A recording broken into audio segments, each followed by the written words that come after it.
All right, welcome back to another episode. We are officially done with that CNATS series. We aren't going to have any more people on, but we will have two more episodes talking about it. This episode's kind of it was just me and Tony. It was mainly my experience at CNATS and his experience. I talked about my meet personally. And then the next podcast, we'll kind of dive into the athletes, not just Avery and Tony's athletes, but overall just highlights and good performances. But this one specifically, just me.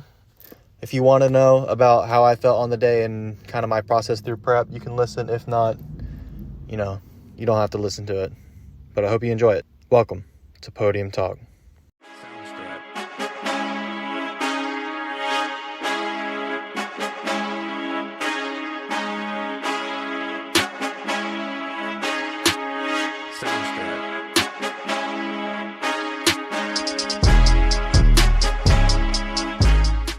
Welcome back to the best episode you'll ever see. It's just me and Tony here, me and Eduardo here today, just chilling. How's you been, Tony? Training recap. Been pretty good, man. Nothing crazy happening. Uh, but we finally touched 600 on squat, 606 fell, 275 keys. Not matched, but also added a 2.5 kilos to my bench. Got away with 155 keys, 341 pounds. So subtotal is looking good. Tomorrow we deadlift. It always either falls short or the deadlift, it's tough. And I got a big number tomorrow. So Mm-hmm. not even gonna say the number on here. Of course. No, I'm not gonna say it. I'll hold it back, but we'll Yeah, see. definitely don't say it. Yeah, I feel you for sure. Me personally, just finished out CNATs.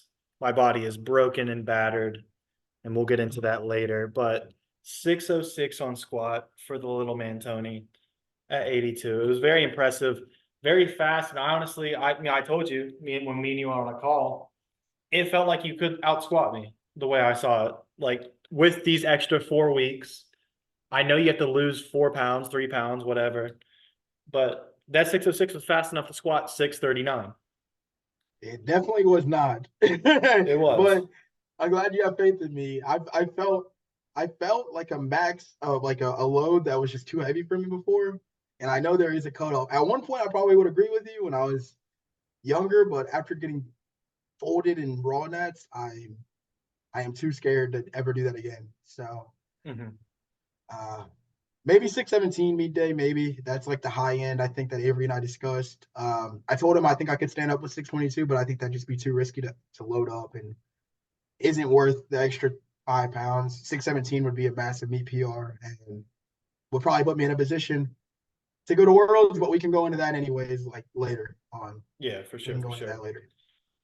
Let's just dive in. This episode's about me pretty much because Tony can't share too much about Yeah. him yet. So let's dive in. So I before we do like a meet recap, I'd rather jump into like a prep recap if that's good with you.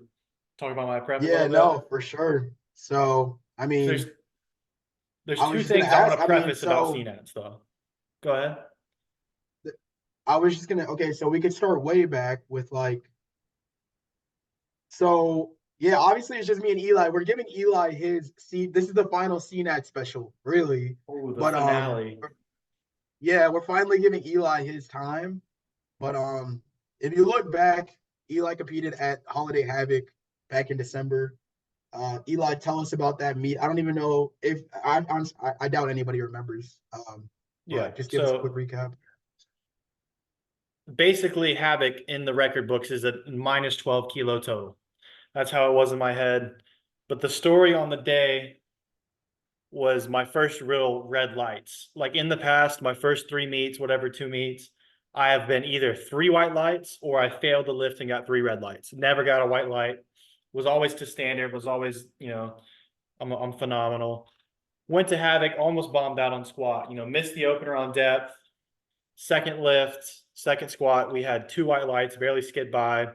Third squat felt pretty deep, felt like I sunk it lower than my second. Got 2-1 red to two reds to one white. It was tough. And like after that, like looking at the videos, people saying, "Oh, like how'd you not get that?" That just kind of makes it worse because you're like, I don't know. Like I didn't feel like my depths were undeniable on all the squats in prep. in training. Like we kind of went in knowing I'm borderline, but I had never gotten a red light.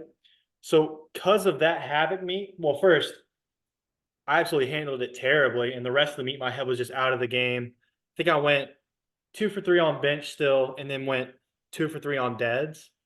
And but deadlifts, we were like, let's just get out of here, take the 110 medal. It's not hard. It's a local meet. There's not many people there. But going out of havoc until CNATS was just constant in my head about standard and depth of like, I'm definitely not low enough every single session, every single squat. So that kind of haunted me. And we changed up different stances. We had different bar grips, different kind of bracing techniques to try to get down lower. Never felt like I could hit depth. Even went into the competition thinking, after watching Easton, sorry, Easton, but Easton missed his first 2 squats on his first day. We're not going to dive in too much to that. I was for sure going in there thinking I was going to go 1 for 3 on squats. So all prep, dude, squats were just in my head. Like I felt strong. We were lifting big weights, trying to stay healthy. Depth was in my head way too much for how the day went. But other than that, prep went great. Like all the lifts trended well. Both preps I've had with Avery, we've trended phenomenally. Almost like we should just stay in prep constantly because it's just constantly up and we never fall. Um, Another thing would be this is my first prep where I haven't had the injury that's taken me out of the lift. My first meet, I had an adductor thing the week before the meet, but it kind of cleared up fast. States, I had an adductor thing. It was more of a hamstring problem, different leg, like right at 8 weeks out. And I was able to kind of work through that, rehab it, and get 4 weeks of solid prep going into states. And then havoc, we had the same adductor thing from the first meet. Even I told you, Tony, on a call earlier today, is like squatting like I do, my hamstrings just can't take it. So that's why we're kind of looking into sustainable squatting right now. But prep went great, didn't get hurt, had a few pains, was fine. We switched training up a lot, started training on Sundays, had a good support system. But the only reason I did this meet was because of Bryce. Now, I'm gonna keep saying that to make him feel bad because he told me like, let's compete on the same platform. Come to CNATS because I had preached I don't care about CNATS because it's NATS. NATS is the goal. NATS is the place to be. But we went to CNATS and Bryce dropped out. So screw me, But peak week we hit 752 total with like my bench being very unpaused. And then meet day we went in, was the last 3 to weigh in. Felt like I ate enough for squat, didn't eat enough between bench. Warm-up room was really nice. I kind of get shafted every time I'm in the warm-up room for squats because we just can't get on a rack being the third flight.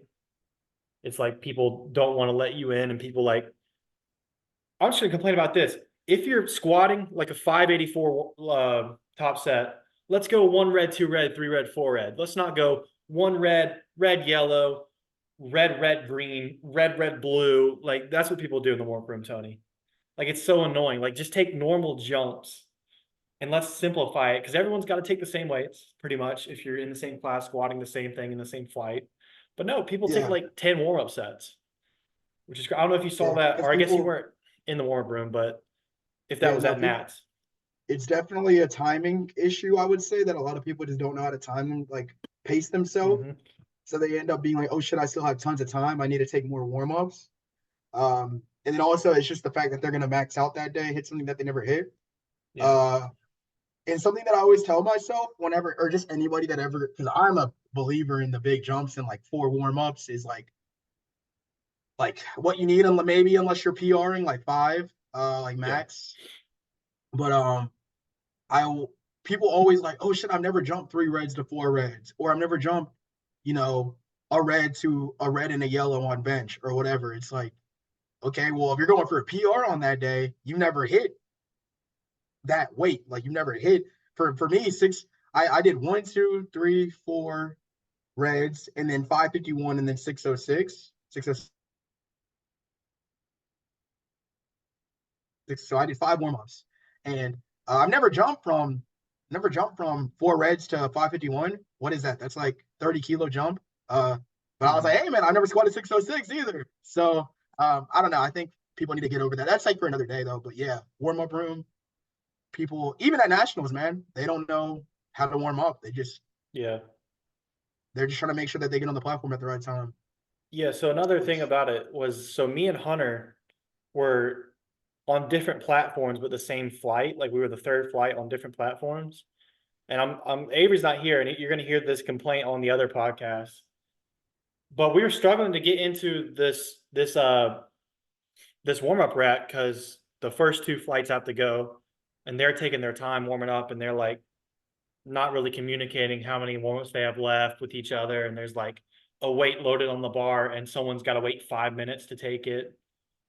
And like Hunter's getting stressed out and behind me, and he jumps on this other guy's platform and just like starts taking warm ups way too early because the meet started at 1. I don't think we went out to squat until like 2:15. And Hunter was just stressing in the back, like, should we warm up now? Should we warm up now? Just because, I mean, he's experienced, but like he was ready. He was excited to squat those big weights that he did end up squatting. But my biggest complaint was like on bench, someone took just a green. Like we were on 2 reds, and someone said, "Can I have just a green?" I'm like, the lightest weight class here is 110. as a You grown can't you can't be 110 kilo under, lifter. yeah. Yeah. And it's not just that, like, okay, maybe you What the take fuck? that That's to what I like had get in Taylor. position. Yeah, I mean That's that's funny as shit, bro. I told Taylor and Jules to start with that, bro. I didn't understand it. I don't even know if anybody took. I don't know what happened to that weight. I don't. And then some guy, it was like a huge jacked guy. It was a 125 with like a close grip bench. I don't understand. But back to the meet. Went 3 for 3 with squats. Again, we were so worried about depth every single day. I would send my stuff to Tony. I went in person. Tony was like, "That's probably gonna get white lights. I don't know. It's so borderline. We don't know." Avery, every single squat, Avery's in the chat, like, "I really can't tell, man. It's right on the edge. It looks like depth to me, but so did the last meet." And Yeah, then that's like, all it was. Yeah. It's like if it wasn't for Havoc, I would have been like, yeah, that's depth Eli. Like you're good. But mhm, it's like at Havoc, both Avery and I like mutually agreed, like there's no way that his third squat at least was high. Uh so it was like really after that, it was like Eli, like if I tell you it's depth, it easily still could not be because I thought the third squat was yeah. depth. And you don't want to be the guy like gaslighting me, telling me it's depth, and me go out there confidently miss Yeah. squats. Yeah, And then you bomb I out at feel you. CNATS, yeah. Yeah. But like I do feel like from training to the platform, which I always have done this, I was able to sink it lower in the warm-up room no matter what. I was always able to do that except for Havoc. I don't know what happened to Havoc. I did not feel like I could sink it more. But we went out there and we 3 white lights on every single lift, 9 whites on squat. And they were deep, deep. Like we could cut those shorter if we needed to. But the crazy thing is, like I was expecting to lose strength because we were sinking them deeper. But we ended up hitting 633, which is a PR. In prep, we hit 628. And it honestly looked like not necessarily like I would have hit 639, but if I loaded it, it wouldn't have been the dumbest thing ever.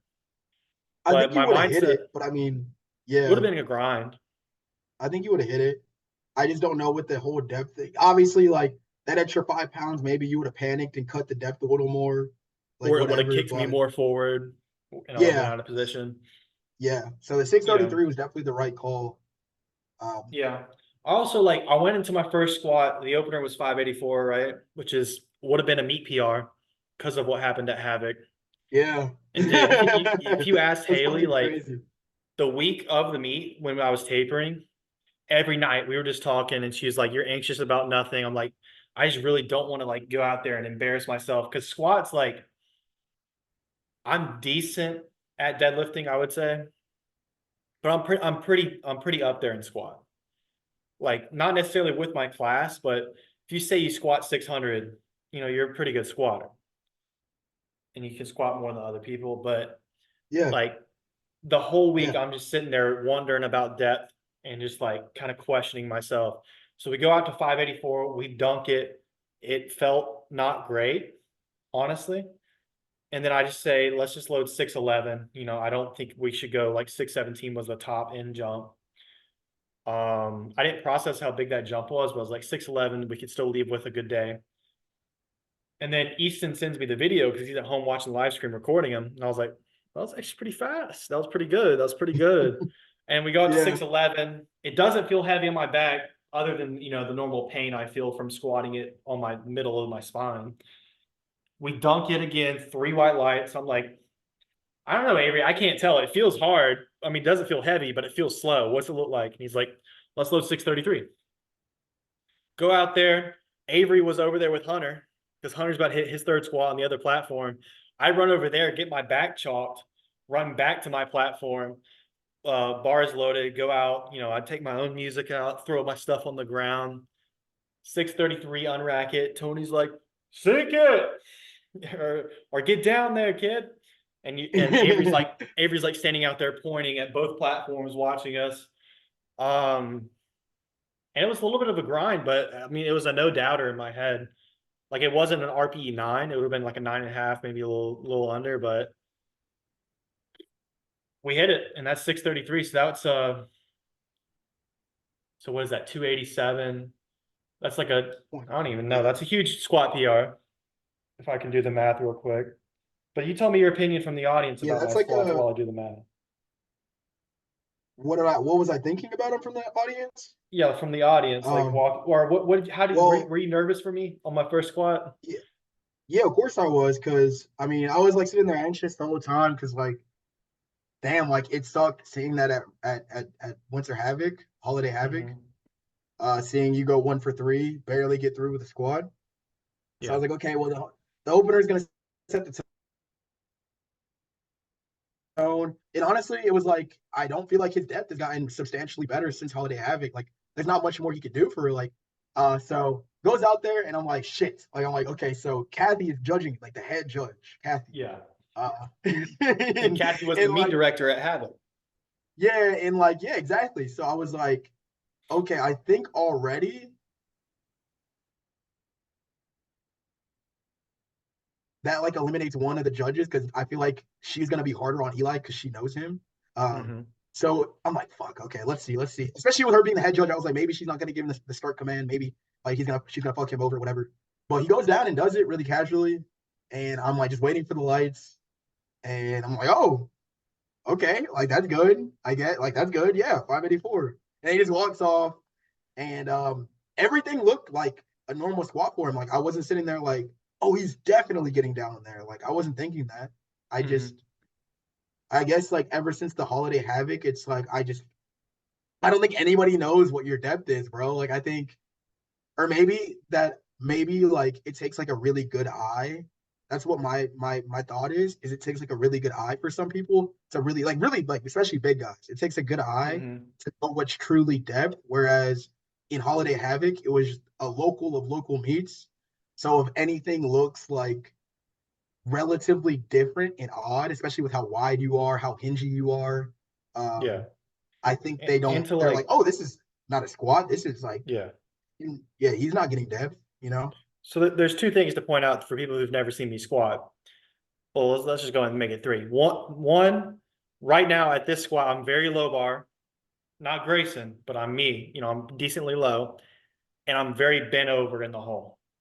Like the havoc, everybody from the audience is like, "How is that not depth?" Because my tits are touching my knees. Like I'm low, but because I'm so leaned over, it's like almost not depth. But I feel like the attitude of the refs is where the issue was. Of like a squat is automatically good until you see something that makes it bad. That's how refing should be. Like every lift is a white light until something makes it a red light. And you'll watch different views of the havoc meet, and like I'm not even sure if the referees could see through the spotters enough to call depth, which they should be standing or kneeling somewhere where they have a better view. The people complained about the position of the refs at CNATS, and we'll talk about the refs at CNATS later, but how they were more back and more like, but they were getting a better view. But because it's a local meet and you don't have a lot of like bigger guys, I loaded 600 at Havoc, and they usually want 5 spotters on 600, even though I feel comfortable with 3. But because they're not all bigger guys. They had 5 squatters. We watched some of those videos. You can't see my hip crease at all, which if you can't see that it's not depth, then it should be depth, especially after you just hit a 3 white or 2 white lights lift. We can also mention how one referee did not give me a single white light on the day, and that could be a bias, even though, like, whatever. And we can also mention that on Zerlot's lifts that a ref accidentally hit a red light, and that happens sometimes. People make mistakes, but like Yeah. some people bomb out on someone's mistakes. Like that sucks. But I feel like we definitely No, sunk for sure. deeper. We sat back on our heels more. We dunked them. In the warm-up room, I had Avery like watching me. He never really confirmed anything. I was like, "Is that depth?" He was like, "We'll see." Like, he never was like, "Yeah, that's depth," or gave No, me any literally, sort of like it's confidence about it, because he didn't want to be the reason I bomb out. But I told him to have that ready, that challenge ready. But what else was I gonna say? Yeah, I mean that was squat. 3 for 3 for me. We'll talk about other people yeah. on our next podcast, but we can dive into bench. Uh, Best bench going into it in prep was 391. What was your opinion of my 391 in prep, Tony? I mean, it was strong. I mean, of course, if I recall, yeah, it was a pretty fast pause, but it was like, oh, okay, well, you could easily do 386 still. Uh, Yeah, and it was on a bad rack, so I was and like, it's on the yeah, like strong this arm. is great. Yeah, it is. I was like, this is great. Like he Yeah, could easily do 386 on the TSS meet day, like for sure.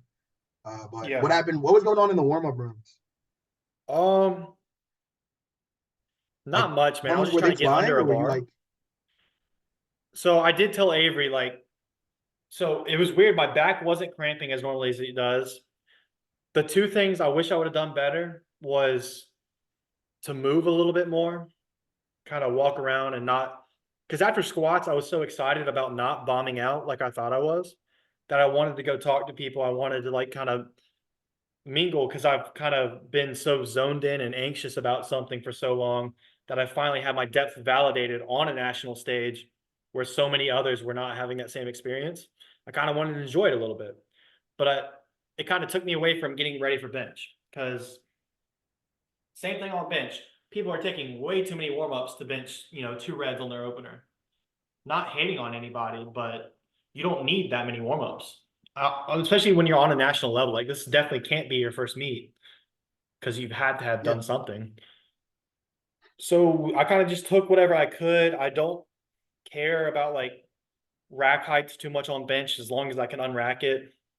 Something was going through my head. Like I usually train alone, so I have to self unrack. I didn't know if I wanted to lift off until I literally walked on stage and was like, no, I'm good. 363 was the opener.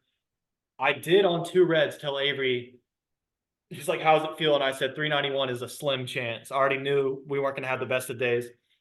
The other thing I wish I would have been doing was eating. I don't think I managed my food well in between squat and bench. I did feel empty when I went out there for my second bench. Um, so went out there 363 opener, took it, hit it. It wasn't the fastest. It wasn't the slowest. Tony and Easton texted me. He was like, that press command was crazy. I watched it. I thought it was valid. I don't think it was anything to cry about, but it's because I don't have a hard touch point, which will be something of focus in the off season. Didn't feel like wonderful, so we just went ahead and loaded 374, 170 kg. That's my meet PR, tie it. The ultimate goal is the 380 bench that I've never hit in comp, that I've wanted forever, and Avery's known that. But I told him, take what's there on the day. We don't just chase that. Loaded 170, hit it. It was fine. Wasn't the slowest for a second attempt. Could have been harder. Took the chip, the 2.5. Went out there, unracked it. Left foot slipped. Tried to get it back. Should have re-racked it. Honestly, I don't know why I didn't. Um, and I just didn't have enough after that. So I'm not blaming it on the foot slip. Strength wasn't there, but all I need now is a good bench, and we can be up there with people. We can actually live life. So we're gonna get back to the lab, start cooking, start running things. Tony says I need to get out of my shoes and pay $80 for these new shoes. I'm not gonna name brands unless we're sponsored. Sponsor us.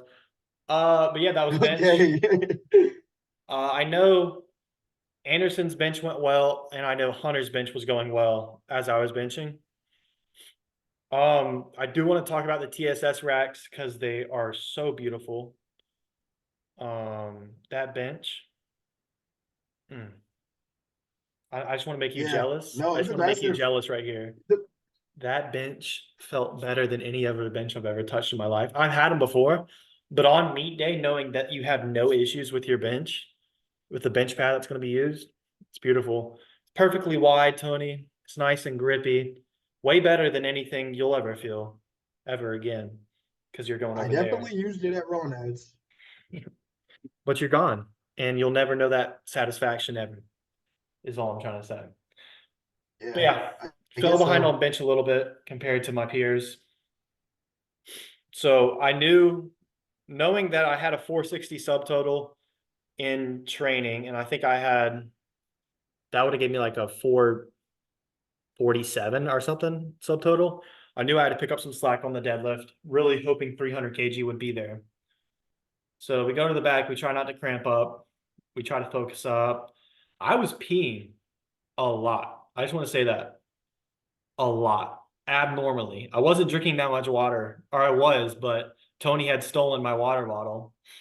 No, well, not just this. I lended Tony my half-gallon water bottle because he was thirsty and his water bottle got stolen. Avery did not have a water bottle back there, and he was drinking out of my good water bottle, my half-gallon jug. And he would say, like, yeah, I'll go fill it up for you. I'd hand it to him. He'd be gone for 30 minutes. And then he came back after Anderson was deadlifting, apparently. I was like, dude, where's my water bottle? He's like, oh crap. And he runs and gets it and fills it up. So Avery screwed me over, really. But also, you weren't in the warm-up room, but everywhere you stepped felt like you were walking on baby powder and was so slippery. That's why if you saw me come on the platform every time I was wiping my feet, because it literally felt like you're walking on baby powder everywhere. So we're going into deads. Our opener is 606, which is big for me considering my meet PR is 617. So I knew like second attempt's going to be meet PR. Hopefully I can move this really good and we can make a jump to then make a jump to 300 kg, which is ultimately, that was like a, if everything goes well and we're insane, let's load 300 kg. I don't think I did enough in prep to prove 300 kg, like that it would be adamantly there. Like I think that was valid. I Okay. was surprised it was even on my attempt sheet, if I'm being honest. Um, so we went in, we had a goal now because we wanted to kind of pull into 10th place. I had a guy that I was watching who was 2 ranks ahead of me in my flight that I needed to outpull by 2.5 kg to get there. Cool guy though. We were on the same platform. He's a cool guy. He misses his second dead, but we can get into that in a second. But we go out to 606, and for some reason, we forget everything we've ever done in our lives. I'm like talking a lot. This is like for real my podcast this time. But we get set. For some reason, I've talked to Tony about this. My right foot always feels off, and I always just sit there and adjust it until I feel good. Always. We grab the bar, boom, we start pulling. We don't do anything. We don't slack pull. We didn't brace enough. We moved it fast, but it was really uncomfortable at lockout. And I knew at that point, 300 is not going to be there. But kept spirits up, jumped from there to 633, I believe, 287. Avery's chatting in my ear. He's like, hey, we got to keep those knees out. Don't let them cave. We got to press off the floor and just throw those hips through and lock it out. He's also still going back and forth between me and Hunter. Obviously, we're flight, I think it's technically E, the third flight on the day on different platforms. So he's having a shout out to him, dude. He's running back and forth between each attempt. And like, I'm pretty self-sufficient, and so was Hunter. So we were chilling either way. But he was doing too much. I'll just say that because of some circumstances Tony will get into later. But 633 loaded on the bar. We're good. I know I can deadlift this. We pulled 644 in training, which was tough. And it was on a Texas deadlift, which gives you a little bit more. Go out there, we pull it. I don't know. What was your opinion? You weren't there. Were you watching my second? Because you had to leave after the bench, right? Do you remember what it looked like? You can be honest. You don't have to Second, lie. no, I don't remember Yeah. what I just remember the 650. So it wasn't great. It was awkward and the lockout felt really, I'm like going through it in my head right now. I knew my grip, I'm not going to drop a deadlift. My grip is so good. My hands, like these things have been plowing fields their whole life. We've been working in the fields, Tony. We've been doing manual labor since we were 3. My hands are not dropping this weight and my grip is solid. My lockout was toast. I think my positioning was off with my bag and kind of how I was not clenching or not kind of compressing my lats enough on the day looking back at the videos. But 633 off the floor, I'm insane. Tony knows this, everyone knows this. Off the floor is way better than like everyone thinks I can deadlift way more because my last warm-up moves fast because of how fast my floor speed is. And then it was so slow at lockout. And we knew that 292 was the minimum that I told Avery, we're not loading anything under 292 because that would give me 750. That's just like I needed that. I wanted going into the day, I wanted like if bench was there, like 760, 762 was the goal. Bench didn't show, but we still matched the comp PR. But 633 moved all right. Loaded 295 because that's what we needed to beat this guy named Storm, who was that would pull me into 9th technically. He misses his second on hitching, but he goes up 5 keys too. I think he's taking 297 or maybe even 295 with me. So 295, huge PR. Biggest deadlifting comps before this point was 617. I think we only pulled 606 at Havoc or maybe just 600 flat. I don't know, but I can actually look at it. At Havoc, we pulled 272. So we're going into a 295 pull. It would, I mean, do want to say that this meet, I had no nerves at all. Other meets, I've been nervous. Obviously, I was anxious about hitting depth, but as far as strength goes, 0. Was not worried anytime I walked on the platform. I felt like I belonged on the stage. I felt like I belonged at that meet. I didn't feel, shy about it at all. 295 on the bar, approach it. Same as always, right leg doesn't feel like it's in the right spot. Keep going, whatever. Get ready for it. Hook the grip instantly. So heavy, so awkward. I don't think it doesn't feel like I'm gonna lock it. My knees lock, and I'm like, did my knees just lock? And I'm still bent over like a little above 45 degrees. And Kathy's just sitting like kind of like not cheering me on, but cheering me on. And I barely got it above it. I didn't ramp, is the crazy thing. I didn't ramp because my knees were locked. And you know how far back I lock out of deadlift. I'm back. I love I how this didn't fucker, we can't even see his body when he's like doing it mid. I've been doing the setup the whole time. But yeah, so like when I lock out a deadlift, I'm here. So we only locked this one out to about here. We got a down command. I was like sick. But then I was like, wait a minute. If I got a down command and I wasn't locked, I'm screwed. Turn around, 3 white lights. We take it to the locker room. We're good. 752 total on the day. Not a phenomenal performance, but we're moving in the right direction. Yeah, 8 for 9, almost like 27 white lights, only 24 because you missed the bench. Yeah. Yeah, no, definitely one of the better performances from under Avery, I would say. I think especially with the level, like the level of judging and strictness of it, it just makes it that much better. I mean, Yeah. especially coming off of what you did at Holiday Havoc, I think it was like a really it didn't seem like a great, like you kept joking, like you were like, my goal is to just hit a squat. Yeah. I mean, And then, everything in the chat was like, we're finna bomb out. Me and Chris are like, we both think we're gonna bomb out, even though he missed 1 squat on depth at the Burrow Borough battle. battle, yeah. And he was tweaking about that, thinking he was gonna bomb out. And then Yeah. he got a red on his first squat, and he was, dude, we can talk about him later, but he was shook after that first red. You remember that first red? From a Yeah. middle judge, too? That's crazy. But yeah, I Yeah, no, mean, it was rough. the biggest thing going into this meet was like, I don't know if I could handle another meet where I just not to standard. Like we would have sent everything back to the shop if I went out and bombed out on squat or even missed 2 squats. The goal going into this meet was not a number of weight of any sort. Like I didn't care about total, I didn't care about deadlift, I didn't care about bench. I wanted to hit 2 of my squats to standard. That was the goal. Is like I want squats to standard. I don't want to miss on depth. I don't want to be a bad lifter. I don't want this in my head anymore. The validation of coming from havoc to this meet is going to give me so much peace going into my next training block because I feel like, hey, I know I can actually sink on meet day. Where at havoc, I'm like, I'm washed. I'm trash. I can't hit depth because I realistically couldn't sink any lower at havoc with my current stance. Even though we're still going to rework some of my squat because there's obvious inefficiencies, as I've said. That Yeah. validation of national meet, national referees, even though state chairs in front of me, Kathy, I don't know if she's going to be biased towards me or if any other platform was harder than mine. I know watching the videos, I sunk squats and came in stronger than I was in training. And I know I can do that heading forward. So that was my biggest takeaway of this meet. I don't care what I totaled. I don't care about the dots. I don't care about the placement. I did pull into 9th and then get pushed back to 11th. So barely missed the top 10 in the nation at CNATS in my weight class at my age. You got to be specific. Don't want to be vague.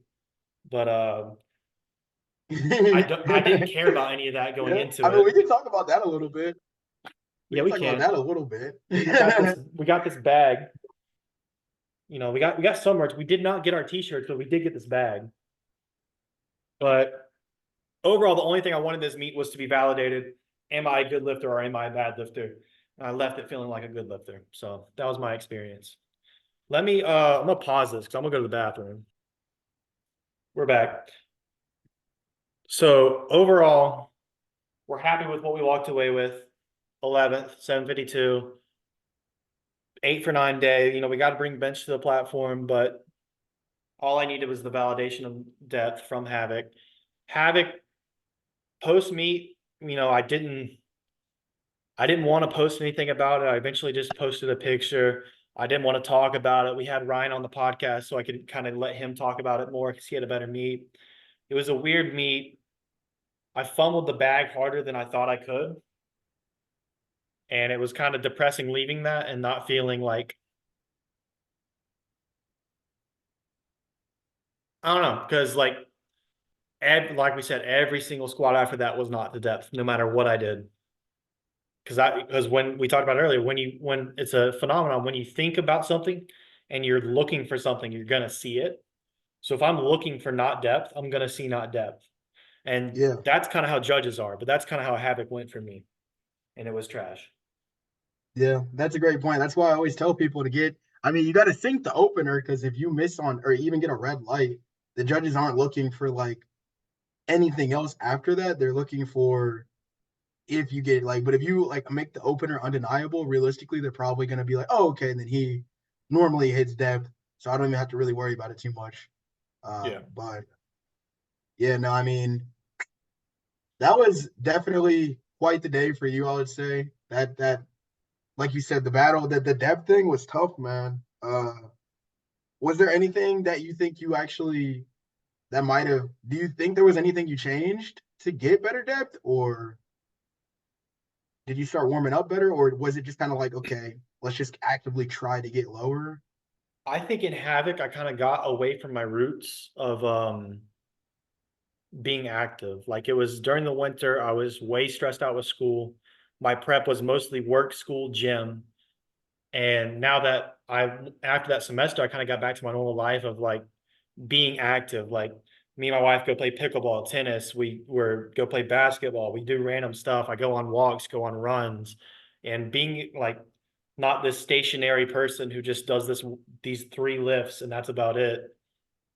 I felt like was better for my joints and I was able to feel my body better. And I started jumping rope, I started kind of doing some boxing stuff and I felt more mobile. I felt more athletic. I felt like I could change stuff on the day and be adaptive. But going into Havoc, I felt kind of slow. I felt immobile. I felt stiff. Like I literally, like I said, I could not go any deeper at Havoc. Not saying my squats were so much deeper this time, but I got 9 white lights versus for Havoc, you know. Yeah, there's So definitely a big, yeah, yeah. definitely a big portion of powerlifting that just I would say relates on athleticism for sure, especially if you're a sumo deadlifter or anybody that squats, anybody that even benches. I mean, the more like, Mhm. yeah, like the better you can move, the better you're going to be at squatting and deadlifting, obviously. So if you're like a crazy, like you said, inactive, stiff type of person, it's not going to do you any favors, especially in a strict standard sport such as or federation such as USAPL. I mean, you got to be able to like, yeah, like you got to be able to make it undeniable for sure. And in doing that, some people can make it happen, but sometimes that just like messes up their squat so much because they're just so not used to it, and that's where you see a huge discrepancy of like strength loss from the gym to meet day. Because some people can like turn it on meet day and go deeper, but Mhm. then they're just so much weaker. Like Russell Orhe, like he's so strong in the gym and he's so powerful, but like his body just like will not allow him to get low enough. Yeah. Um, and yeah, I don't know. I think a lot of people don't really think about that a lot. I think a lot of people just think about their structure or their technique, whatever their stance, but like people of all stances, all like techniques. There are people out there that can like sink a squat. Like I don't know if you know Anna. Yeah, you definitely know Anna. Yeah. Uh, Anna amazes me with his depth because he literally stands like a sumo puller and he like Mhm. dunks like it's undeniable. Same with Sean. It's it's you can get down there. You gotta Yeah. be like have the physical capacity. But honestly, in my opinion, the biggest difference from Holiday Havoc to Raw Nationals was the judging. Um, And there has been obviously, I think that's something that's like interesting to talk about now, just because there's been so many different posts that we've seen, and I'd like to kind of run through a lot. Starting off like more locally, I'm curious if she ever hears it. I hope she does. But Mhm. Amy, she posted about her. She like went well into detail about her experience at CNATS. I think she went like 4 for 9, like had a pretty rough day, especially on squat. Um, Now Amy also did do Holiday Havoc, just like Eli did the same exact meet. Uh, Amy was on the other side of the spectrum, and she actually got all of her lifts at Holiday Havoc. And then she feels like she didn't really change anything, kind of came into CNATS with the same depth. And magically, like not even magically, but like at CNATS, Mhm. all of a sudden her squats aren't depth at all. And I think she missed her first on like a rec, like she jumped the rec command, and then the second was on depth. So she almost bombed out. It wasn't even like Eli because Eli hit his second, so it was like Yeah. at least he didn't bomb out, but like she almost bombed out. Um, and then there were obviously way other like a lot of other people like Easton damn near bombed out, Noah damn near bombed out. All of this is on depth. Mhm. Um, some obviously were like some were questionable. My guy Jacob got take his taken away. Chidera didn't get his second squad. Like a lot of athletes missed on depth. Um, and I think Amy did a great job of like showing hard proof of like the inconsistency in judging. And it's not even just like to a subjective degree. Because of course, like some judges are going to be harsher than others, and some are like they pay attention better than others. But Eli mentioned, I don't know if Eli mentioned this in the pod yet, but where they're sitting is like, yeah, Mhm. yeah, you mentioned that with Holiday Havoc. She took a picture and like actually like took a like circled where the judge was sitting in her picture, Yeah. and they were like actually like Where at you walk her out. seven Yeah. o'clock. Yeah, like at her 7 o'clock, it was like they were like behind her. So if you record yourself from that angle, like behind you, Oh, I hate it. like It's the nine worst. times, yeah, like 9 times out of 10, it's not gonna look like depth. Um, and she only had 3 spotters. So in my opinion, I feel like that was a crazy angle for them to pick. I think judges should know better. Mhm. And I don't know. Sometimes I really do think at these national levels, man, they're looking at really any meet. Honestly, I think they're looking for somebody to target and give red lights to just to kind of like hit like sort of a quota, if that makes sense. Yeah. That's Like like a theory, because they don't want to be that meet where it's like, oh shit, like nobody got called. There were so many questionable squats, like nobody got called on depth. Like the judges, like they're hella lenient at this at USAPL, whatever. They're lenient at the Holiday Havoc local meet. I think it's almost like these judges are like, okay, this squat looks different, like it looks weird.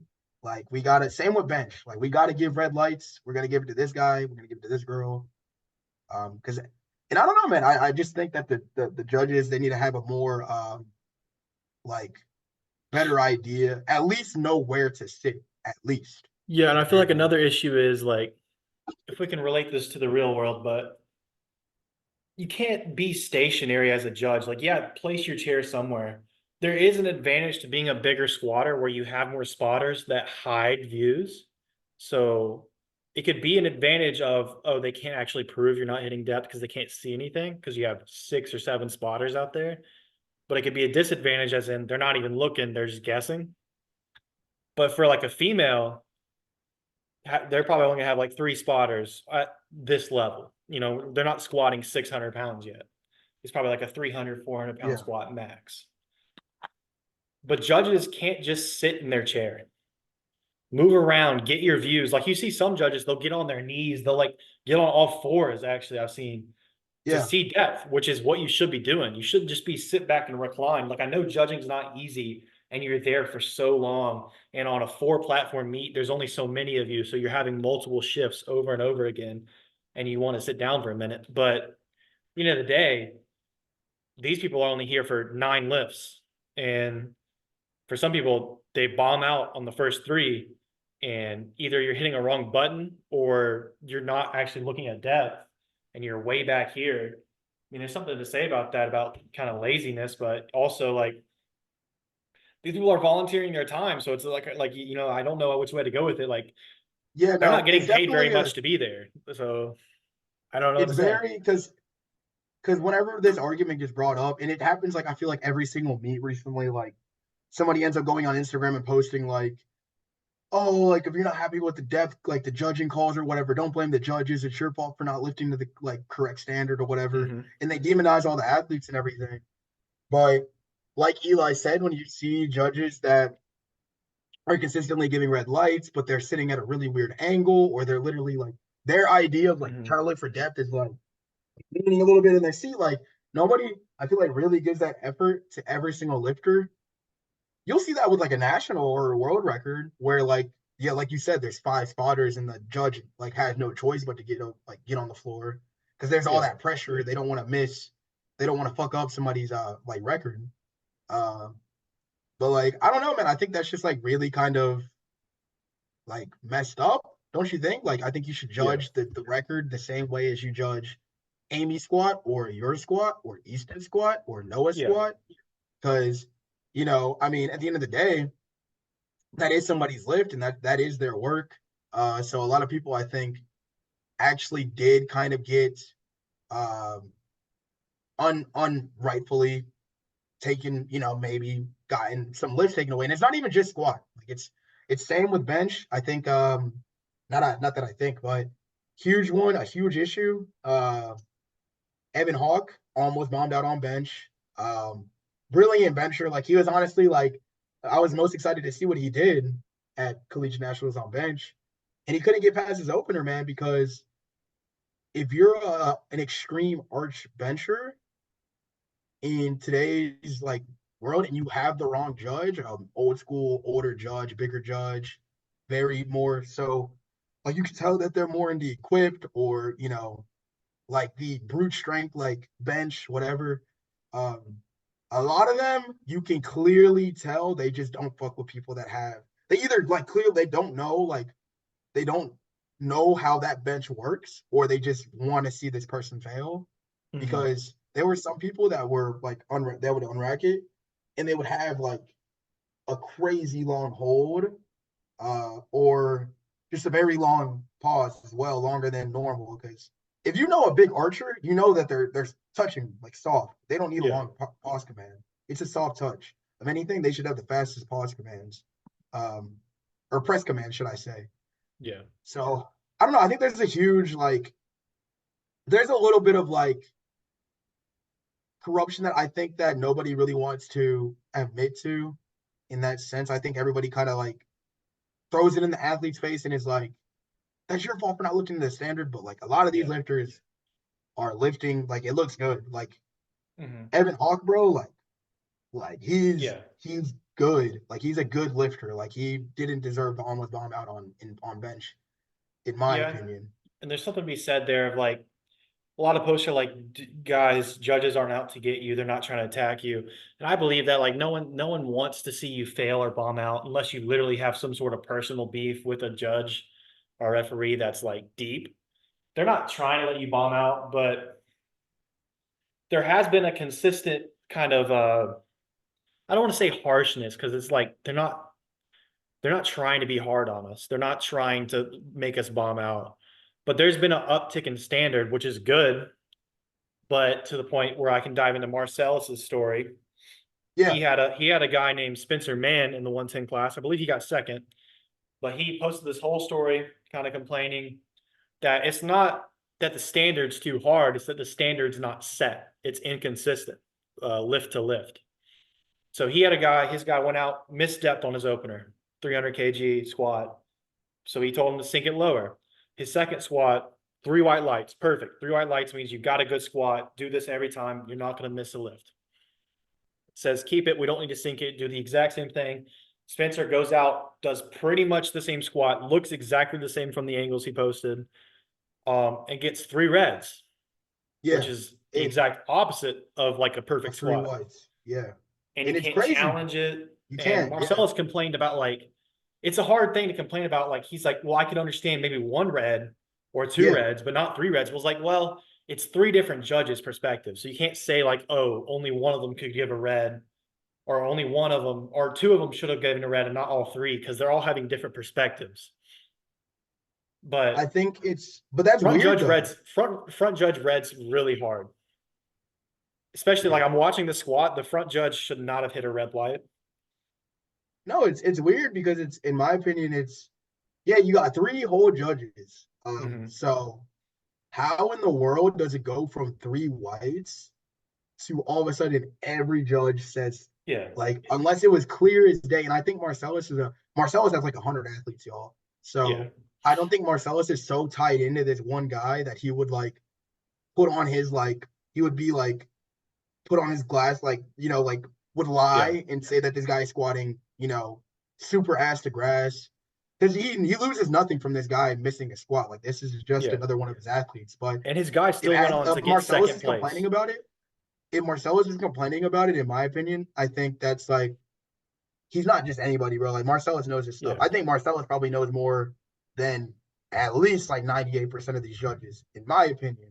Hmm. Uh, so I think that like whole like you guys are just complaining for nothing, like you just aren't lifting to the standard. It's not true at this point, man. I think at this point, like Yeah. judges are actually Yeah. like some I don't even know mean, the rules, man. Some are making shit up. So it's a strange dichotomy of like we want to support our volunteers and everything, and we want a standard to be set. We want that standard to be really high. We want everyone to have to execute to the highest ability.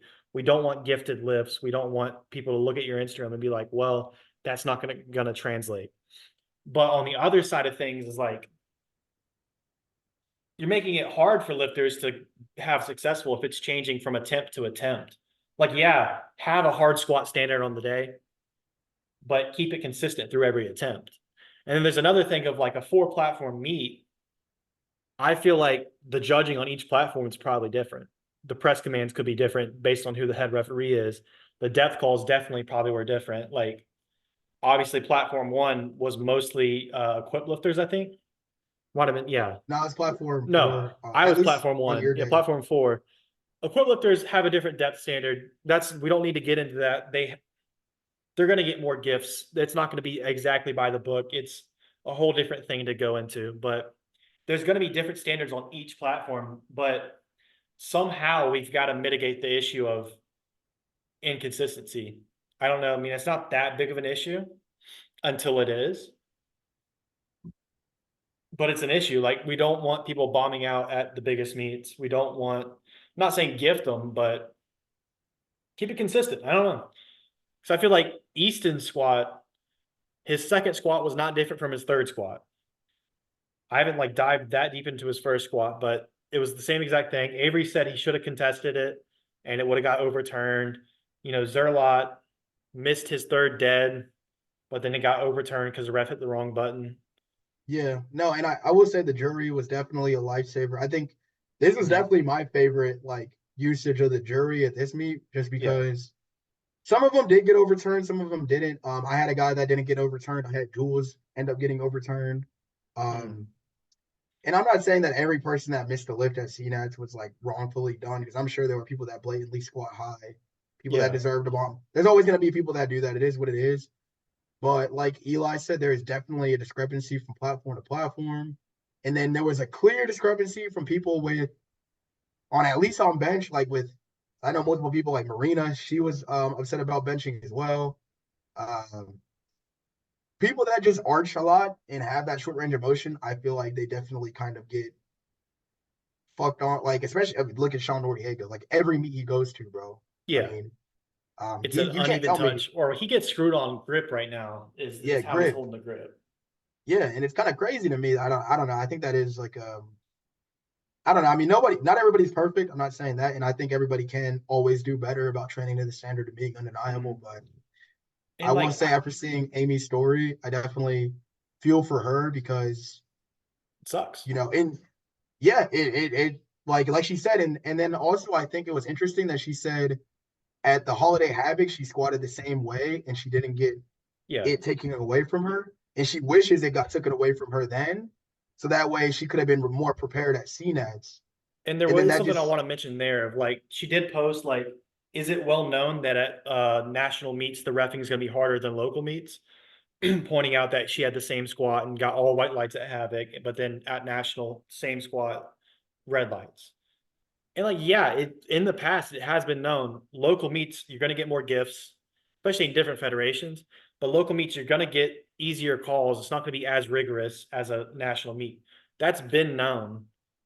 But there were some things at this meet that were a bit bad, and I don't want to sit here and hate on the refs the whole time because Kathy did phenomenal. I saw her yeah. catch like 5 or 6 misloads before anyone even went on the platform. Yeah, Like Kathy Chris and was me, she did yeah, phenomenal. Kathy was clutch. I'll say Kathy. I remember during the Saturday session whenever the 90s were going, so Kyle, Andrew Kane, Evan Ross, and Septasuki. At the end, after Kyle missed his third pull, and they were like switching the lifting cast like every like 2 minutes. Mhm. Kathy did a great job of like monitor like actually making sure the right person came out and making sure that the right weight was loaded. And there was no Mhm. issue there. Nobody went out there and pulled the wrong weight or even got close to doing it. Yeah. And Kathy was running back and forth, making sure everything was straight. So Kathy, shout out her, our Yeah. Georgia local. And Yeah, she did then, great. there was 1,300 lifters, but I haven't heard anything of a misload or anyone taking a weight that's misloaded. Like I went out and she caught like a misload of 5 kg before even platform is ready. And Chris had a misload of 10 kg caught before he was under the bar. But I didn't hear anyone actually taking a weight that was misloaded. I'm sure it happens because it's 1,300 lifters, but I haven't heard. So overall, the refs did good on that part. I don't feel like they're like, I don't feel like we can generalize and say the refs were bad at this meet at all because I feel like calls were pretty good most of the time. I feel bad for the people who almost bombed out. And I don't even necessarily think the refs were bad. Like they weren't bad for me at all. My platform was good. So I don't know if anyone had a different experience or if someone was too hard. A lot of people were complaining about press commands. I think mine were valid.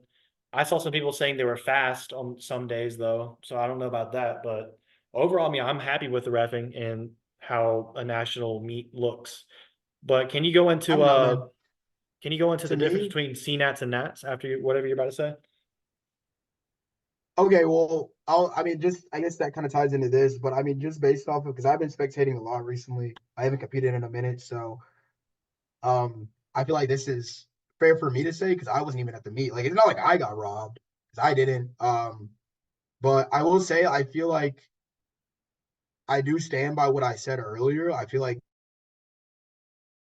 for some reason USAPL, like it's almost like they're trying to like meet like a quota with this like shit because obviously there's the big like kind of divide between powerlifting America and USAPL, and IPF lifters are all saying that USAPL isn't strict enough and that lifting there like isn't the same as lifting in worlds and everything. I feel like ever since that like has been a thing, I feel like every like at least national meet that I like big meet that we watch and everything, Raw Nats this past weekend at CNATS, the Arnold, um, different like pro meets. There's always for some reason just some crazy like event where like the judging is so like they make like such a big error or some sort of like wild call, like with Sean Noriega, like a prime example, bro. Um, at the Arnold and at Raw Nats, both times he had to take like 4 to 5 attempts because Hmm. the judges got it so messed up, and it's almost like I don't know why. I mean, I don't know why. It just feels like they're trying so hard to like take away from the lifter when at the end of the day, like this is a strength sport. We're trying to show our strength. We're not trying to Yeah. see who can lift a weight like in the hardest degree possible, like in the hardest setting possible. I mean, I don't think that's the sport at all. I think at the end of the day, like we should stick to like be consistent. Yeah, like give whenever somebody has their elbows and knees locked on squat, give them the start command. Don't Yeah. sit there and like try to rob people just because you can. I don't know. I Yeah. mean, maybe I'm giving them a hard time, but it just feels like that's been happening a lot in the past few months. Yeah. I mean, there is two sides of it. Like I said, it's a dichotomy. There is a lot of standard issues across the sport, mainly on the untested side of people getting gifts and being gifted. I don't think it's a standard issue anymore. Like, yeah, the standard has felt like it's got harder, but the level of the meet should be harder. Like going to Nats and having a good performance versus having a performance at a local meet should feel different. Like it should be more rigorous and more like real because that's nationals. That is national level referees because they are the not necessarily like, oh, we should make this harder on purpose. But at local referees, you just have referees. At national, you have national level referees. So they're paying attention more. They're looking at it more. They're more into the sport, more ready or readier to call something if they see it. So it's going to be naturally harder.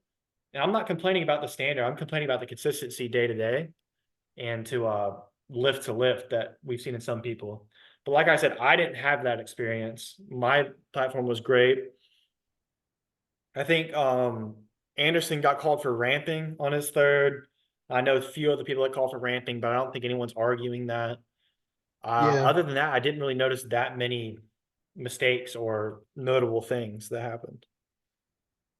I think it's a little. I think it's just getting a little extreme. I mean, I feel like I can say this because I haven't gotten anything. I don't feel like I've ever gotten robbed either. Mhm. This is me literally just like looking at other people and like, damn, man. I mean, it's kind of, but I mean, and I have seen high squats where I'm like, yeah, like he Yeah. needs to squat deeper. But I see them every week from every one of my guys. It's just high squats every single week, dude. crazy stray. But anyways, but yeah, I guess enough about the rep thing. I guess I kind of like wanted to talk about that because a lot of people were posting. It wasn't even just like Mhm. Amy or whatever. And then some That's the people only were reason like why I mentioned posting it. the Yeah. opposite. Some people were Mhm. posting the opposite and being like, "We need to stop crying about it." So I don't know. I kind of just wanted to throw my 2 cents in there. Um, I don't know, but I guess moving on. I guess we could talk about the. I kind of wanted to mention the t-shirts a little bit. I don't know, man. Yeah. So this is the only thing that actually I care about at all about this meeting. Like I don't care that the refing was inconsistent. This right here, because I did not want to spend money on this meet. And when I was on the phone with you, I almost didn't sign up because I was like, I really don't like my wife's not a power lifter. She doesn't understand the levels of this. I don't think CNATS is that special. Like I always Nat it's I've always preached it. It's Nats and everything else. Like CNATS does not make it any better of a meet versus Nats.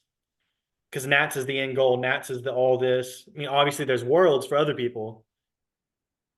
I'm not there. So Nats is Nats. I didn't want to spend this money. 140 something dollars, right? For the just to get in the meet and then a $60 membership and then other stuff.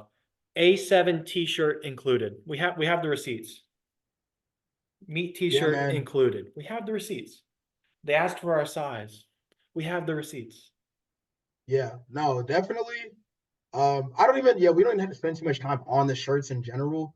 I just wanted to mention how, like, I don't know, man. I guess I'm a negative ass dude because I mean, like, we can talk about all Well, the good stuff well, it's too. because I you're mean, PA. You're PA now, and now you're like USAPL sucks. That's your issue. I guess, man. I don't know. I mean, I think, I mean, I will say that, obviously CNATS was cool. Like, it had a ton of Mhm. space and like a ton of, everybody was happy with the warm up room. Everybody is happy with the venue. Uh, but I will say, man, like, as a dude that I went there 4 days in a row, and I was spectating because I couldn't coach. So I was spectating. You know, I will say there were multiple times I actually ended up getting into an argument with the vice president of USAPL and with the meet director, like some fucking like 4'11" short like dude wearing all pink for some reason. I don't know how he was the meet Oh director. yeah, he pressed me hard for going in the workroom without my little wristband. He Yeah, man, I don't pressed know. me. I don't know, like outside of the lifting, I don't know why, but they are like, I guess it makes sense because then people would start going crazy in the warm up room. But these people are harsh to Well, let me tell like you this story the because you didn't see lifters. this. Yeah. So they're supposed to give us wristbands at weigh-ins. Supposed to get them. They didn't give it to half of us. Half of us did not get a wristband. And we try to all go to the warm-up room. Obviously, you couldn't go back there. They stopped us in a huge line. They're like, "Where's your wristband?" Like they didn't give us a wristband. And they like made this whole huge deal that we didn't have wristbands, like we were just going into the warm-up, all suited up in singlets, about to steal the equipment. Like if there's enough of us telling you we didn't get a wristband, we didn't get a wristband, right? Like let us Yeah, go in. But they made us wait for like 10, 15 minutes for a wristband to come around. Lady comes out there with a box, gives us all of them. And then there's a whole other group of people. They have to get more wristbands. It was a whole deal. And it was that guy in the pink shirt with pink shoes. And you can ask Hunter, he was eyeing me the whole time because I made a run for it. All right, I'm going to be honest. He said, if you don't have a wristband, step against this wall. I tucked myself into the other line and I started walking towards the warm up room. And he would not give up on that. He was eyeing me the whole time. yeah. He No, I wanted me had to an do issue something with him wrong. too, man, because it was really for me with the vice president. I'll start off with that. It wasn't the guy that was the meet director you're talking about, but the vice president was another guy. Mhm. Easton was trying to get in on, I believe, Friday to watch Zerlot. Yeah, So I was on the phone with Easton, and Easton was like walking into the venue, and then like they stopped him obviously to like try to like get verification that he was able to get in. So yeah. I ran up and I was like, Easton, wait, wait, wait. And then I started talking to the lady, and I was like, hey, he's an athlete. He can't get his badge right now because registration, like It's closed for the minute. it's closed. Yeah, it's closed in the middle of the day for some reason. Like I guess they take like a break. Yeah. Can't get It's his only can't, open from check-ins to the end of weigh-ins. yeah. So it wasn't open at that period or whatever. And also it wasn't his day to go. So I was like, oh well, he's an athlete. Like he has like probably 100 emails to like verify that like he's an Hmm. athlete. Can he just show you and then like just come in? Like I don't think he can get his stuff right now. So then she's tripping on me. And the day prior, we had already ran into that issue, and the security guard let everybody in that were athletes. Hmm. So I thought that was all it took was like the security guard to be cool or whatever. So Yeah. then the lady was arguing with me hella and being like, I was like, yeah, they're competing tomorrow. And she's like, oh, well, they're competing tomorrow. So they're athletes tomorrow, but today they're spectators. So they were trying to get him to pay. And it's $22 to spectate. Which is On top of crazy. obviously you got to pay $10 to park outside. Like And it's they already not paid if you go there every $200. day, Yeah. yeah, if you're going there every day, bro, you're easily like spending $100, like I did at least, and that is what it is. But um, I don't know, man. I think they were so like rude for no reason to like just everyone, and it's like we weren't even trying to finesse them at all. It's just like they were so like they were so un like able to kind of just work with anybody. I feel like they were just so Yeah. stressed out, and it's like at the end of the day, like all these guys did pay well over like 200 to even compete here, and then more even paid. People paid more to even fly out here and like get like living accommodations and traveling. So I don't know why they're so like so uptight and strict about like to like so rude to the actual athletes because the same thing happened with Jacob. Jacob Hmm. actually ended up paying the 22. So I'm like, okay, Jacob, now we got to get you a refund. Like Yeah. he's my guy, he's my athlete, that's my boy. I'm like, all right, like that's fucked up. Like they should have not let you pay knowing that you were an athlete because that obviously Jacob's going around telling people that he's an athlete. Um, so I'm like, I go to the meet director, finally find the guy, and he's looking at me like I'm fucking stupid because I'm like, yeah, my buddy paid for uh, um for a wristband or like a stamp to get in as a spectator when he's an athlete. So we're wondering if you guys could easily just give him that, like void that transaction, give him the refund, $22, whatever, call it a day. Trust me, Jacob needs $22 more than USAPL does. And then he's like giving me the hardest time about it. And like we're just like going back and forth about it. And finally, like I guess he called somebody else. I don't know who the hell he could have called because he was the meet director. Called somebody else and was like, we can't give you the money back, but we could allow somebody that you're like somebody to come in for free or whatever. And then obviously Jacob didn't even end up using that, so he ended up losing the $20 for nothing. Hmm. Because he ended up getting his badge like an hour later. Yeah. So I don't know. I just feel like they're just like at that meet, man, like especially with the t-shirts on top of it, bro. Like I just didn't really feel like after that I felt like USAPL, it dead is about the money. It felt like at this point, like they were treating that like yeah, man, lining them up like that, like holding them up for 20 minutes. Athletes are about to literally compete like at a national meet, holding them up 20 minutes because they didn't get a wristband and like doing this whole thing Hmm. was just so much to me. I don't know, man. It feels like USAPL doesn't really care about their athletes like that. I don't know. Maybe. Yeah. And it feels Yeah. like the comp T included shirt is such an easy, like, send an email out. Sorry, we didn't have it. Even if they didn't even give us a refund or send us tees, just say, like, acknowledge it that it was included. We didn't have them made. There was issues here, issues there. That would be fine. But I mean, they obviously know because there's been enough comments on a lot of things and emails sent to meet directors and presidents and whatnot. They know they didn't give us the comp tees, just say it or not. And then there was another situation that we're not going to really talk about because we don't have closure on with violence in the parking lot. But since we don't have enough, we don't have enough information for either side that we can't justly take a stance on that. So I'm not even going to mention it. Yeah. Yeah, no, that's just some like But they bullshit acknowledge that. drama. Yeah, they acknowledge that. It would have Yeah. been way easier just to acknowledge the t-shirts. I mean, if you do the math and each t-shirt is, $45. So we'll say it's a $45 t-shirt. There was 1,200 competitors. That's $54,000. Yeah, I know. But That's a it's just that's a tough chunk of because money. that's a lot. No, and it's like okay, of course, like you can argue that the sport needs that, and it's great.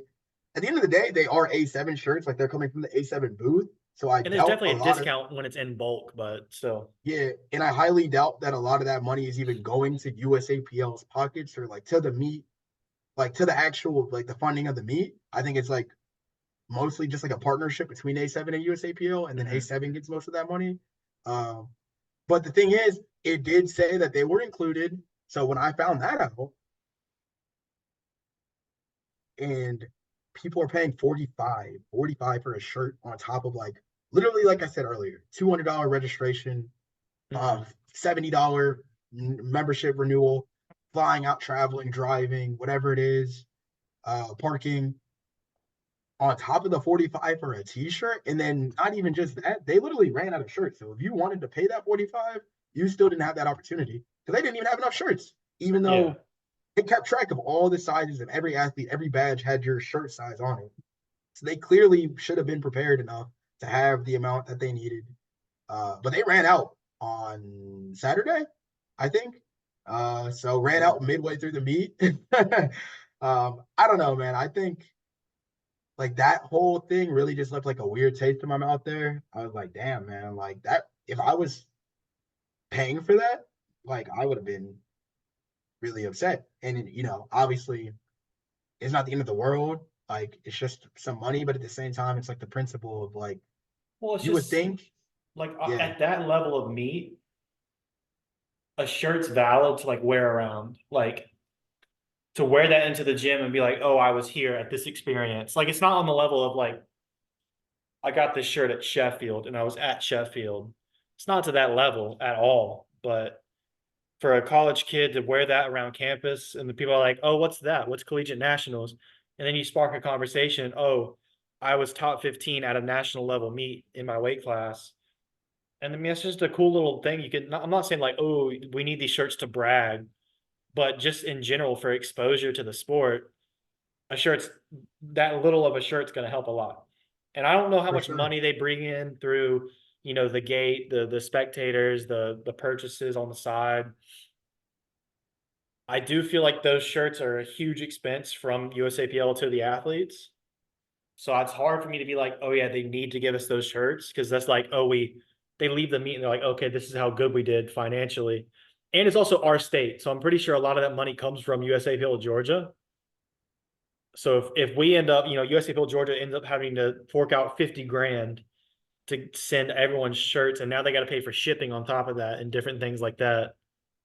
That's No, I tough. mean, That's a tough yeah, hit, I get it, but like you said, at least acknowledge it, bro. Like at Yeah. least send out an email to like they send out multiple athlete emails whenever they realize that they couldn't justify giving out the free shirt. They could have easily, and also for context, at Raw Nationals, the shirts were free if you were an athlete.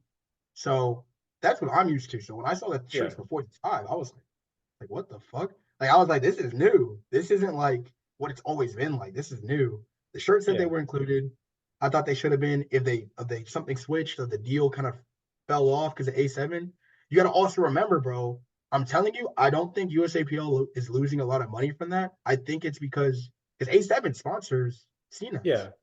I mean, there's So definitely deals going down to lower the cost of shirts because you're it's buying them in coming such from bulk. A7's pockets, in my opinion. Like if they're I don't know, but I guess if a deal fell through, whatever, all you had to do was in the athlete email, like put shirts Well, will they no longer had be. they had the hoodies. Like people were wearing hoodies not for free, and they had the shirts that they were gonna give out for free that they sold. Like not saying they brought enough and they sold out, but those exact shirts were probably gonna be the meat shirts. They just didn't have 1,200. I don't know Yeah, what went I down. I know a lot of people are like getting all petty about it. Like at the end of the day, by tomorrow when I wake up, I'm not gonna be crying about a t-shirt. But no, I but I mean know it's I just the did pay print. I for don't it, know. and It's just the well, my issue is like the people that the money was spent was broke college kids. Like most people in college are not financially stable. Not that they can't be, they should be, but I don't manage my money well. I 45 spend is a it lot. on No, food. 45. Yeah. Yeah, It's a big chunk. 45 Like is that a that's yeah. 2 meals for me. I'm a big guy. That's 2 meals. I could have got a That's steak I dinner, mean, if you go to the grocery store, man, that's like a week of food for me, and I'd like to think I eat a lot, but Yeah, you do for sure. yeah. But yeah, I mean So that's my rant. yeah, no, for sure. And we've been ranting for a minute or whatever, but I don't know. I just thought that was like kind of unprofessional of USAPL to like kind of just sweep that under the rug. Yeah. Um, In a time but where PA's kind of going up, USAPL really doesn't need to be doing these little fumbles, which I really don't want to like linger on it because if it's USAPL Georgia's fault, I really don't want to be like that guy about it. I don't think it is, but something I mean, happened. it can be because I mean, it's a It slipped through national the meet, and cracks. it's not It's a like $50,000 slipping through the cracks. That's it. yeah, I don't know. I just saw that like obviously the screenshot was sent to me. I thought that was just kind of wild. But on to we can move on from that as well. Um, Yeah. do we want to talk a little bit about Article 14, or does it even matter? You can explain your situation just because, I mean, we're going to do a whole CNATS recap after this. This was just my recap. We're going to do a full one if Okay. you want to save it for then, or if you just want to kind of go ahead and explain it while we don't have to talk about athletes. Go ahead and say it now, and we'll talk about your athletes in the Yeah. next one. All right. Well, I guess essentially I was talking to Drew and Soul a day out from Thursday, like the day prior to the meet starting, and they actually let me know that if I went, because to be a coach at Powerlifting America, not Powerlifting America. to be a coach at USAPL, you have to be a USAPL active member. Mhm. So I told Drew, I was like, yeah, man, I got to buy the membership, $70, and then buy all the coaches passes so I can be in the warm up room with my athletes. And Drew is obviously heavily affiliated with Powerlifting America. Shout out him. He told me that if I bought a USAPL membership, then I'd probably be suspended from Powerlifting America. Mhm. Um, and I hope you guys would know by now, but I compete in like a week in my first Powerlifting America meet, and in about 4 weeks in Austin, Texas, for Powerlifting America Junior Nationals. So getting suspended would obviously ruin a lot of things for me. I already had the plane tickets and the plans and everything set up. So um, unfortunately, I was not gonna take that risk. Um, I think like I knew a lot of people about it. I didn't want like word to get around and somehow it end up like, or yeah, just even being in the database for USAPL. Maybe if I were able to get that world spot, they do a background check on me, and they see that I had a membership for USAPL, get suspended. So I decided not to do anything handling wise at the meet. I was on my phone just texting the substitute handler that I was able to get for each lifter. But that was kind of a letdown for sure. Really did kind of break my heart. Not being able to compete or not compete, not being able to coach. Um, I don't know. I mean, I know this is like I hate to be that like a downer or whatever with this whole thing. I will say I love CNATS and meeting so many people and seeing everybody. Like the people are great. The sport is like in a great position, I think, if we're like getting so many like, so people are getting so strong and like so many good communities, and I'm so thankful for all the referees and like people that we Mhm. have to even be able to compete. Um, like I still am no matter what. But I don't know, man. There were a lot of like things that like just kind of rubbed me wrong at this meet. Uh, and I literally was so like I was literally a spectator the whole time. So I was just looking from the outside, looking in. Um, obviously, take that with what you want. What the fuck do I know? But Mhm. yeah, it wasn't the the perfect experience for me just because of a lot of different policies and obviously all the standards that USAPL runs by and the integrity. I just feel like that was kind of messed up with the whole T-shirt thing and then just how they treat each individual athlete. Um, I will say that I've heard also on Q Lights, they also said that at Open Nationals and Powerlifting America, that everybody that was working that meet was like the nicest person they like ever met, and Mhm. everybody was so like kind. And I don't know. After that, I was like, damn, man. Like now that I think about it, like every USAPL meet, it's like I don't know. People are all like cranky for like you try to put in an attempt and you're like sitting there thinking, trying to like make sure you're putting in the right attempt, and then the people are rushing you, and people are yelling at you to make sure that you're out. Like I don't know. I just feel like some people in USAPL are kind of like ruining the experience for others. I don't know. So I'll say something on that That's my because okay. I'm done. yeah. So I mean, you definitely going through. You had how many guys? Four guys, four people, not guys. Or two guys, two girls compete, Yeah. right?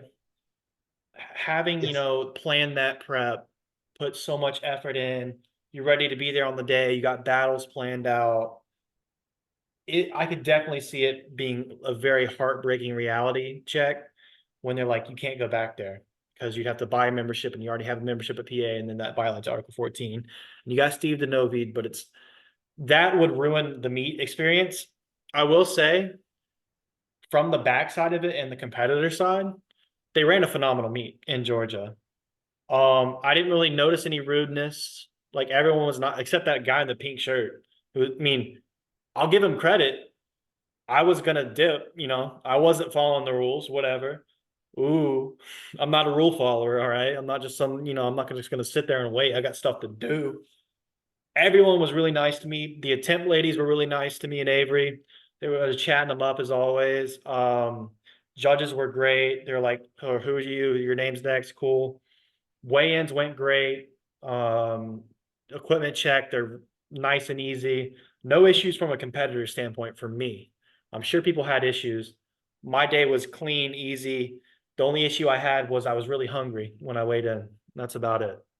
So I will say, if that had happened to me, I would definitely have a whole different outlook on the meet, going into the meet with my heart broken that I can't be there and support my guys that I've worked so hard to get there.